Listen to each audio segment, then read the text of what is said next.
RFK drops the hammer on Somali fraud in a big way.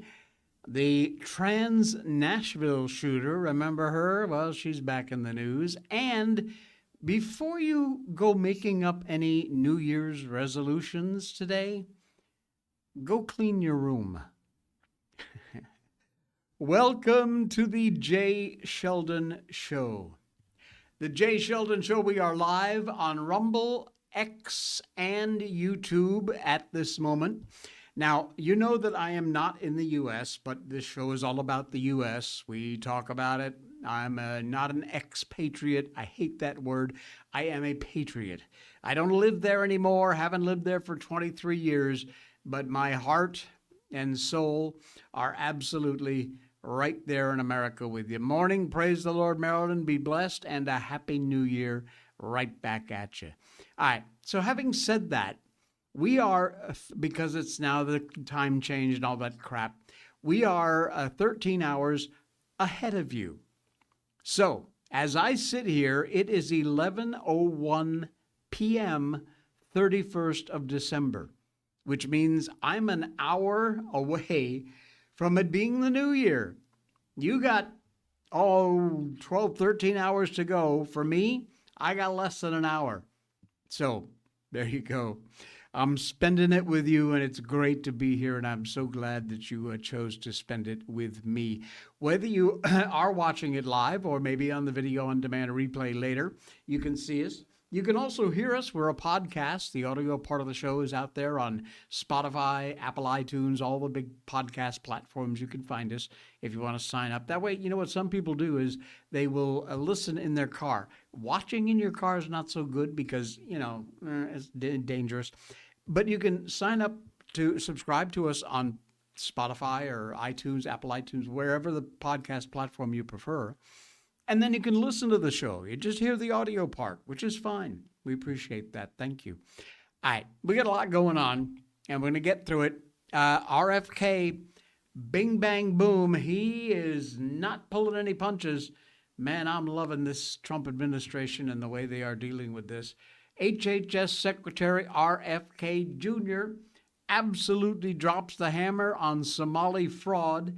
He cut off all child care payments to the entire state of Minnesota, effective immediately. Oh, yeah. There's no screwing around, folks. That's it. You're done. All federal child care payments, Minnesota, you ain't getting them. Quote, we've frozen all child care payments to the state of Minnesota. We've turned off the money spigot, and we are finding the fraud. HHS statement. You have probably read the serious allegations that the state of Minnesota has funneled millions of taxpayer, hundreds of millions, to fraudulent daycares across Minnesota over the past decade. Well, HHS took 3 severe penalty actions against the entire state of Minnesota. They activated their Defend the System spend system for all ACF payments. Starting today, all ACF payments across America will have to have a justification and a receipt of photo evidence before they send the money to the state. That'll cut down on most of it. Number 2, identified the malicious actors in Nick Shirley's work. Nick has done such a phenomenal job, this young YouTuber who exposed all this. Absolutely insanity. Brilliant job, Nick. Such a fan. In fact, our next story is going to tell you about how the corporate media is now coming out and attacking this poor guy. And that's how you know he's over the target. Number 2 still. Demanded Governor Walz comprehensive audit of these centers. This includes attendance records, licenses, complaints, investigations, and inspections. And number 3, launch a dedicated fraud reporting hotline and an email address at childcare.gov. Childcare.gov if you want to do some reporting. whether you're a parent, whether you're a provider, member of the general public, they want to hear from you. This, my friends, is massive. This is going to go so far towards stopping this fraud that is rampant throughout the state. And I'll tell you what, if at the end of this mess, this Governor Walz is not in handcuffs, then I'm going to lose a little bit of my faith in the system. This man needs to be charged. Don't tell me he didn't know what was going on. He not only knew, he likely profited, because it's always all about the money. You need to be in handcuffs, Mr. Walz. Weirdo. But there you go. Hundreds of $millions in fraud. Shut them off. The entire state of Minnesota, all child care payments done, effective right now. Fantastic. Sadly, the amazing young man who is responsible for a lot of this exposure of what went on is Nick Shirley, who is like I said, just an absolutely amazing young YouTuber. If there's one thing the fraud scandals in Minnesota have affirmed for us beyond how deep the fraud and the corruption go, it is how utterly rotten to the core mainstream legacy corporate, whatever you want to call it, that's a good word for them, corporate media. Legacy has some positives attached to it, and there is nothing positive about this media conglomerate. I love that. We're going to stick with corporate media from now on.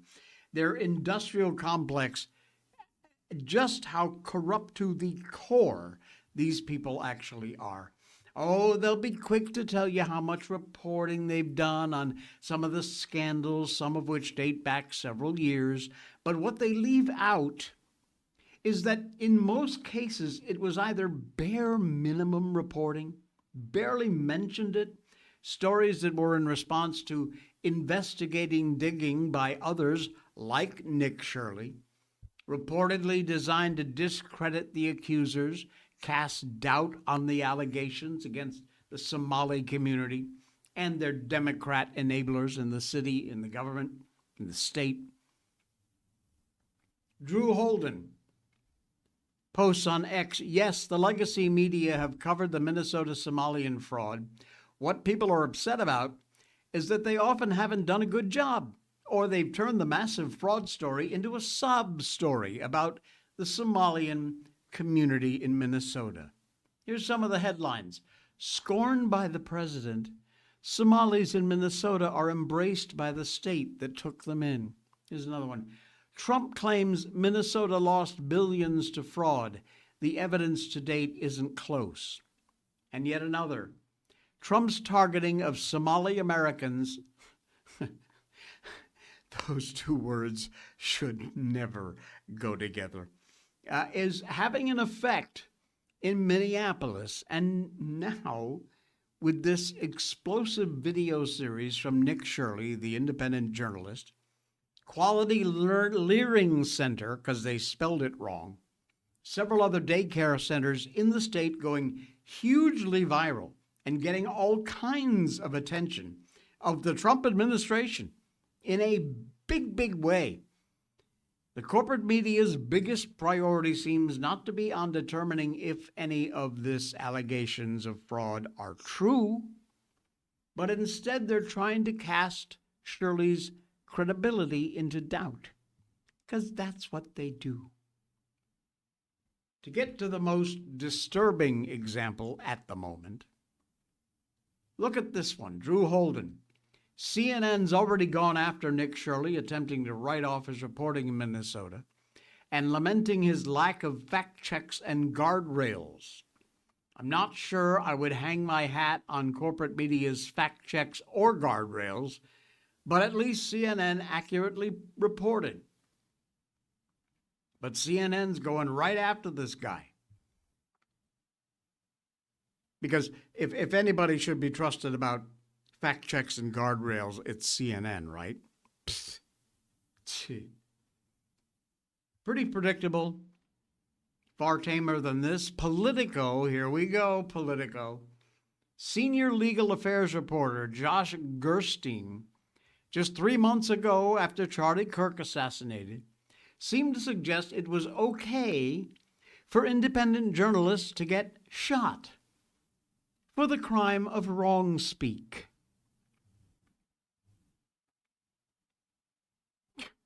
Here's his post on X. At some point, the amateur effort to knock on doors of home daycare intersects with the robust stand your ground laws. That's a threat, my friends.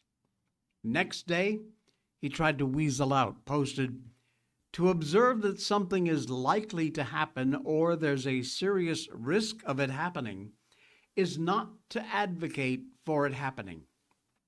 Yeah. Well, where'd you go, bud? Okay. Users of X weren't having it.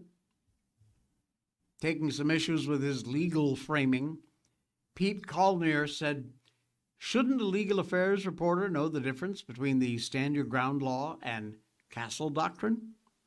Neither of which apply to somebody knocking on a commercial business's door. Legal reporter at Politico has no idea about the law.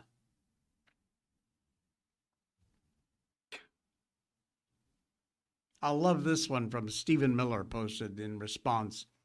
So is the reason that you don't actually do journalism is because you're afraid of being shot? How brave of you. That's the real issue they have with Shirley, that it's uncovering more alleged fraud in Minnesota on a massive scale. He did the job they will not do because of their political allegiances, whatever. Now, because of that, Nick Shirley's got to be vilified, ostracized, made fun of, questioned. What appears to be Gerstein's view, at least, not even violent retribution against Shirley from the accused, would be off the table. He pretty much just blatantly said it, which is absolutely chilling. If there was ever undeniable proof of the legacy media's dereliction of duty to thoroughly inform you and I, the public, who thankfully, most of us have woken up, not awake, not woke, but awakened to this bullcrap, and of just how far they will go to try and ruin people who expose their lack of dedication to doing their job. Do your job, but they won't. No money in it. Unbelievable.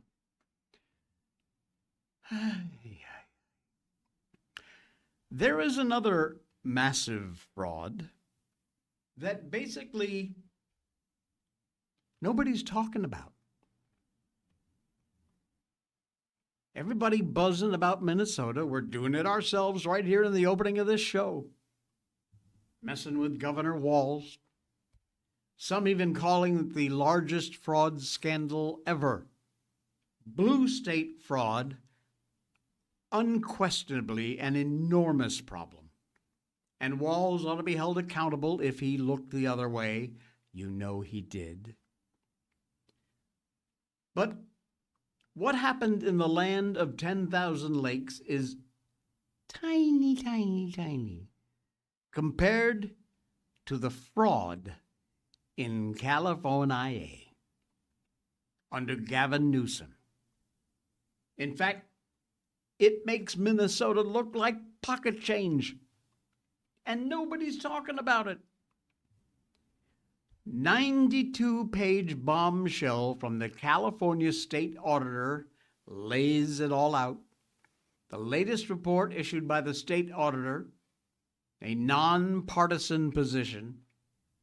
State auditor now puts 8 state agencies on the high-risk list of agencies to watch out for things like fraud, mismanagement, and waste. Newsmax correspondent Heather Myers revealed last week there's a look at the 92-page report, newly added California's food stamp program. State doesn't get the proper payments under control. Could cost an extra $2.5 billion. Also, there's the Department of Finance, tasked with giving out COVID relief funds. Critics say, you ready? $32 billion of that was taken by fraudsters. $32 billion.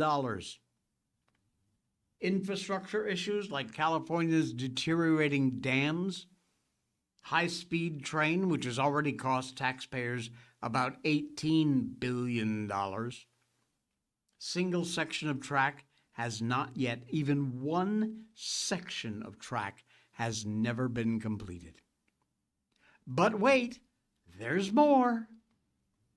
Other reports cited $24 billion spent on the homeless issue that critics claim the state lost track of. More recently, a report says California cell phone users paid a surcharge for years to upgrade the state's 911 system. Tallied up, California taxpayers to date have lost nearly $70 billion to fraud. And here's where things get really interesting. Pressure on Minnesota, trying to get to the bottom of the state's fraud. California just seems to be completely under the radar.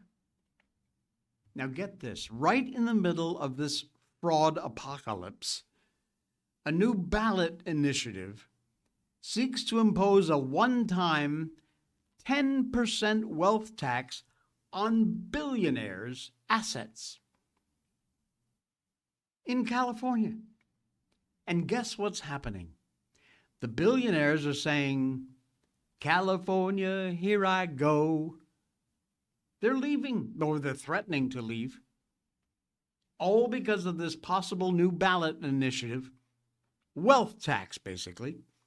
Healthcare labor group behind this push, calling for a one-time tax on billionaires equal to 10% of their assets. And right now, it does not have enough signature to get on the ballots. These are big numbers, letting people know what we're talking about here. Larry Page, for example, he's worth $258 billion. My God. His estimated tax would be $12 billion. Peter Thiel, worth $27 billion. His estimated tax, $1.2 billion. That's not $1.2 billion in your pocket, Californians. It's billions of dollars. Should they stay or should they go? What do you think?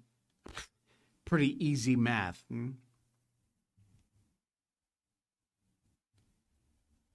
CNN's Scott Jennings torched the whole scheme. It's about covering up the fraud. It's not for the public benefit, he points out. In California, the state auditor just found $70 billion in fraud going into the state. The reason they need a wealth tax is to cover up the fraud. Hole in the budget of California is because of fraud. That's why they're trying to tax people. Panelists flipped out. Jennings doubled down. Why 5%? Why billionaires? Arbitrary envy tax to paper over Sacramento's big, giant, sucking black hole. Imagine handing more money to these clowns who have already blown $24 billion on tent cities. Make no mistake about it, this guy is right. Newsom is going to run for president in 2028, and something tells me that $70 billion in fraud on Gavin's watch is the kind of thing that isn't just going to sit very well with a primary, much less the general election. $70 billion in fraud, folks. Nuts. Nuts is what it is. All right. Where are we going? Oh, I know where we're going. We're going to tell you about Blackout coffee because it's just that good. Blackout Coffee is an American company, conservative. John Santos and the gang over there, fantastic people, great to work with, and they're all about making the best coffee on the planet, and they are a conservative American company. Everything they do is about this country and making America great again. They work with local co-ops, local farmers to grow the best beans. They only take the top premium 20% of the beans, and then they only roast them after you place your order because they need to be fresh. Ship them out within 24 to 48 hours. You get a fresh roasted bag of beans at your door. And with a lot of their popular roasts, you now can get them ground. So if you don't have a way to, you order the beans and then you can't grind them, no problem. They'll grind them for you. Check them out at the link down there in our show notes for Blackout Coffee. Buy a single bag. That's all I ask. Try a bag. You'll be back for more. It's just that good. Full-flavored, full-bodied, never, ever, ever bitter. Best coffee I've ever had. Yes, they're a sponsor on the show. Yes, they send me free coffee. But I'm telling you, whether I had to pay for it or not, when this show is done and buried, I will still be drinking Blackout Coffee because it is just that good.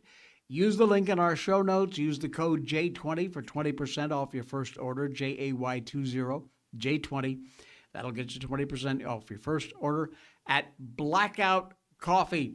We love you guys. Oh, man. Good stuff.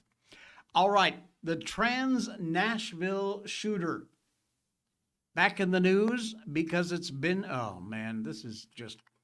it's been discovered that she used student aid to buy guns.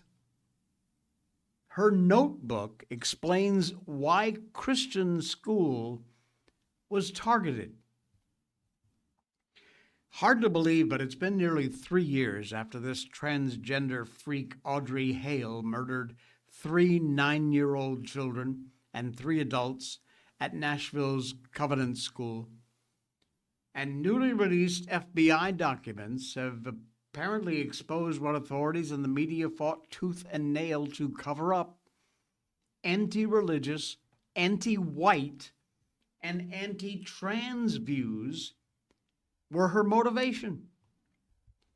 The media officials constantly blurred the details about Hale's manifesto. For years, the truth is now undeniable. There is a calculated act of anti-Christian hatred there, armed courtesy of your tax dollars. And more on that last bit in just a moment.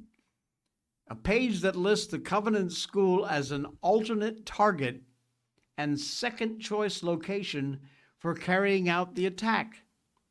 Hale runs down a list of advantages and disadvantages in her notebook of targeting young kids at the private Christian elementary school. Some of those entries in her notebook are still redacted. Hale grotesquely cites her knowledge of the school's layout, larger student body, presumably meaning more targets. She includes the following advantage: Christian school, hate religions. You want to see? There you go. This is her actual notebook. history of something there, kindergarten through fourth, knowledge of classroom, admin areas. These are all the benefits. Unbelievable. Right there in her notebook, and as you can see, some of it's actually still redacted. The Nashville shooting had been planned, apparently, for years. And that transgender killer, armed not just with guns, but clearly gripping a lot of mental health issues, raged against Christians and religions in general in her manifesto.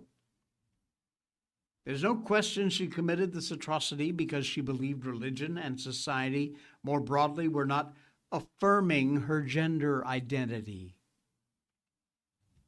Took it to the nth degree. She was the killer that everybody had been warning about for years. So-called gender ideology. And now you can see the words written right there by her on the pages of her notebook.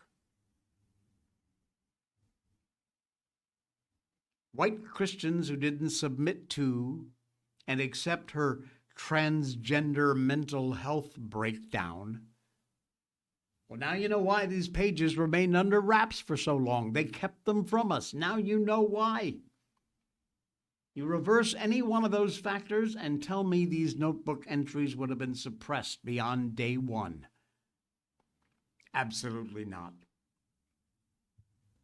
Now, as for the guns that she used in her killing spree, she references in her notebook using a Pell Grant. Federal grant for students that typically does not need to be repaid. She used a Pell Grant to buy the guns. Her handwritten ledgers, placed right next to lists of firearms on a page labeled Account Savings Record, tracked federal Pell Grant funds through the free application for federal student aid, FAFSA, for the purchase of weapons. In her notebook, she writes, FAFSA grant check starting at $2,050, then tallies up the checks from NAWCE, which appears to be a reference to the NAWCE College of Art and Design in Nashville. $2,656, 3 times checks from NAWCE, $530, 1 check from NAWCE. Taxpayer-funded massacre, folks. It's exactly what it is. All laid right out there in her notebooks, which now finally, 3 years later, have been released. We finally get to see them. Now, despite her complete anti-religious views, this transgender freak shooter actually invoked God in some of her journal entries, including a plea for forgiveness on the day of the attack. Not really sure that's going to happen. How's that burning sensation feeling, babe? She writes, "Forgive me, God. This act will be inglorious."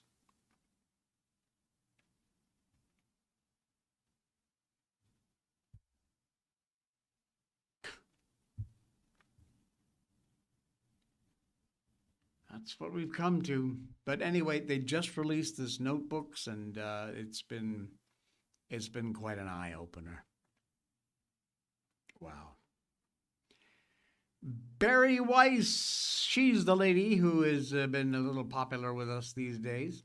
She's the executive producer over at CBS, or the news editor, or whatever they call her. Anyway, she has responded to George Clooney's attack. C'est magnifique. Since taking the helm over at CBS News, that's what she is, editor-in-chief, Bari Weiss, she has shown 0 Fs, does not care, and has no fear. This is what you want in an editor-in-chief. Her response to Hollywood leftist darling George Clooney's attack on her? Truly magnifique.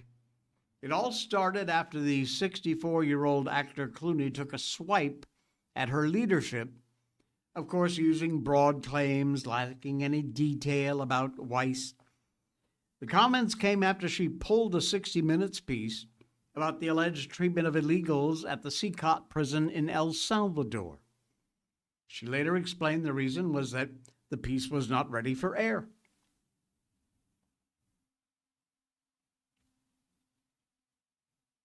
She says, "My job is to make sure all stories we publish are the best they can be. Holding stories that aren't ready for whatever reason, that they lack sufficient context, say, or they're missing critical voices, happens every day in every newsroom. I look forward to airing this important piece when it's ready." And in a recent interview in Variety, Clooney claimed that Weiss was dismantling CBS. Amid his wider critique of the network's settlement with Trump over his deceptively edited 60 Minutes interview with Kamala Harris, Weiss responded to Clooney's attack in a statement to the New York Post, in which she invited him to come on over to her workplace for a tour. Ouch. But here's what she writes. "Bonjour, Mr. Clooney. Big fan of your work. It sounds like you'd like to learn more about ours.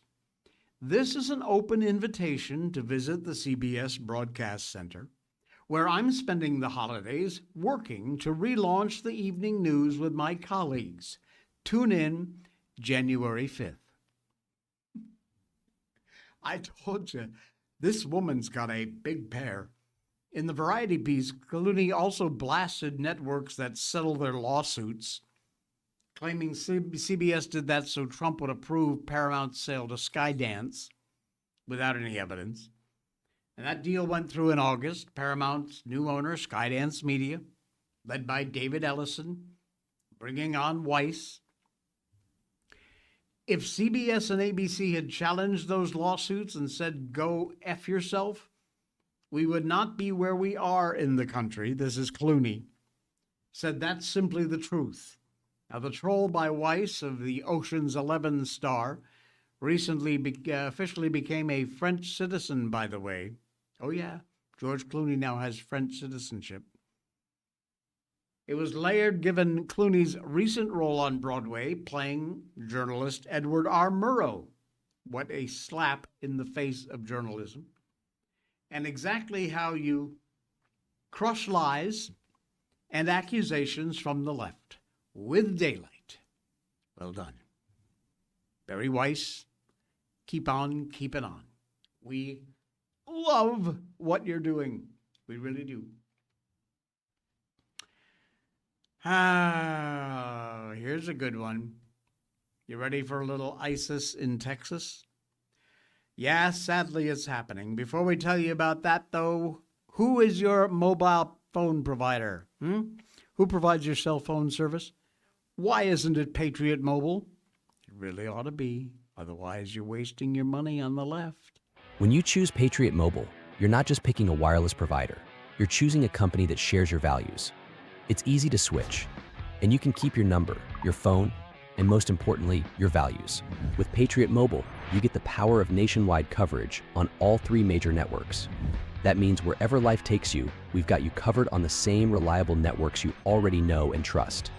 And when you need us, we're here for you right here at home. Our customer service is 100% US-based because we believe that support should come from people who understand you and your values. At Patriot Mobile, you're not just another call, you're a priority.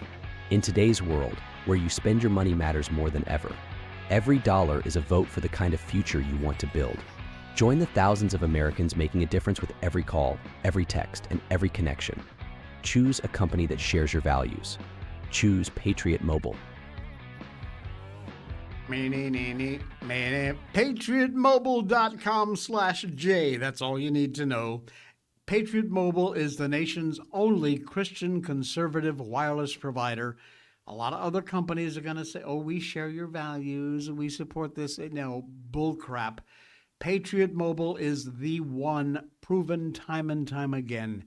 They support the First, the Second Amendment, the right to life, the freedom of religion, All those things you and I believe in, they believe in them. Our first responders, our military. You hear that? The fireworks have started already, and we got a half hour to go. Uh, Patriot Mobile, folks, it is the one wireless cell phone provider you need. Nothing changes. You keep your phone, you keep your phone number. Everything stays the same except the money you pay for your bill every month does not go to any lefty blue state causes. They are a Christian conservative company that really believes in what they preach. And you ought to be supporting them. In doing so, of course, you help support this show, which we appreciate that too. PatriotMobile.com/J. Get signed up. And if you do, you'll get your first month free. Yep, I'm paying for it. Your first month is on me at PatriotMobile.com/J. All right. Now, if you're a little confused by that and you joined us late, I explained to you, I've never made a secret of the fact that I do not live in the U.S. I am in Malaysia. I'm 10,500 miles away from you, but I am a patriot. My heart is in America. It will always be. I will live and die for this country, and I love it completely. My life has been here for 23 years now, and I remain.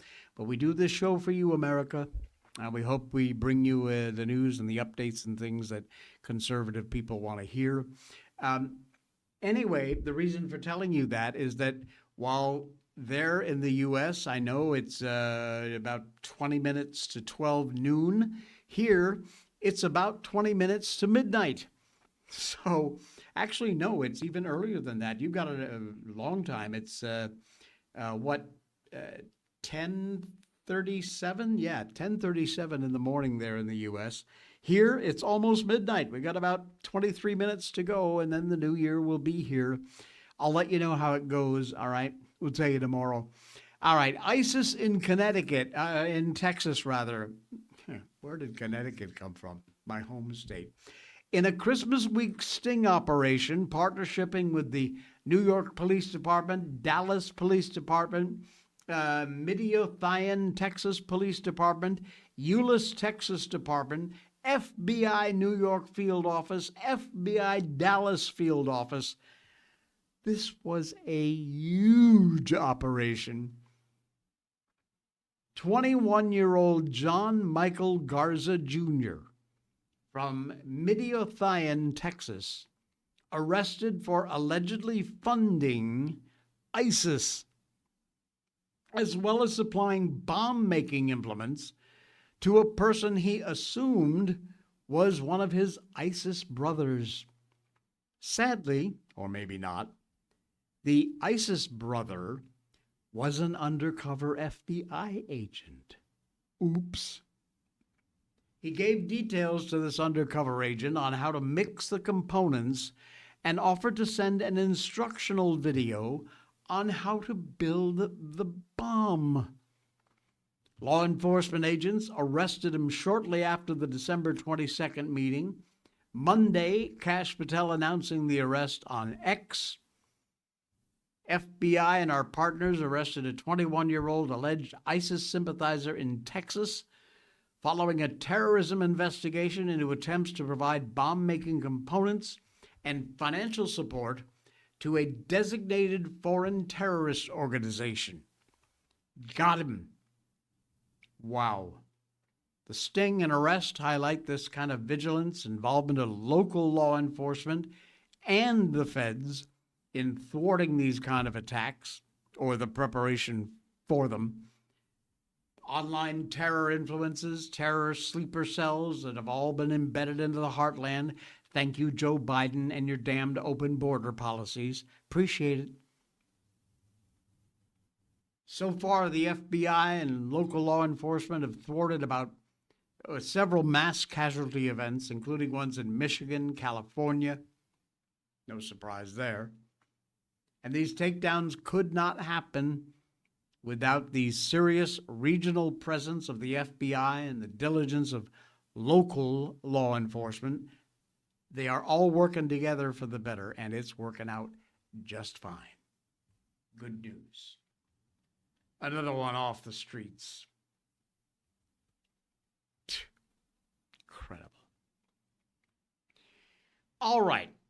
It is New Year's Eve, so I know a lot of you are getting ready to make your New Year's resolutions, which you will likely break even before you begin.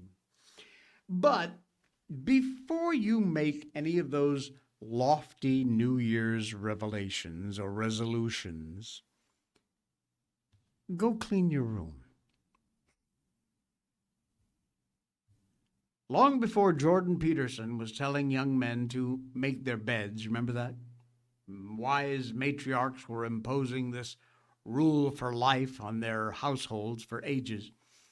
It's a good rule, but particularly this time of year, as we enter 2026, start thinking about lofty goals and New Year's resolutions, I would suggest, just as your mother might have, before you decide on any big changes in your life, you go clean your room.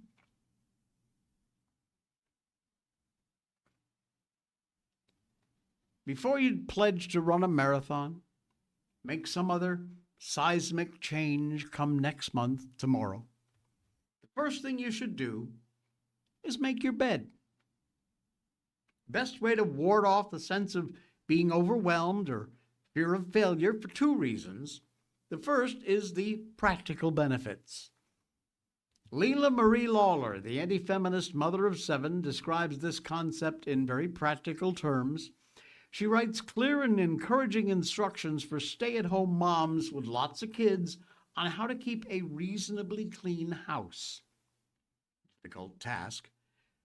But her counsel is very helpful for anybody overwhelmed by all the things we need to get done on any given day, not just housewives, you and me too. She explains some people think getting your life together should start in the kitchen. Sink full of dishes, paralyzing in itself, after all. Kitchen tends to collect more clutter because it has more traffic, especially in big families. But she's right to ask, if you start in the kitchen, you may never leave. The answer is no, do not start in the kitchen. In a few hours, you're going to start making another meal in there, and you'll be right back to square one with the mess.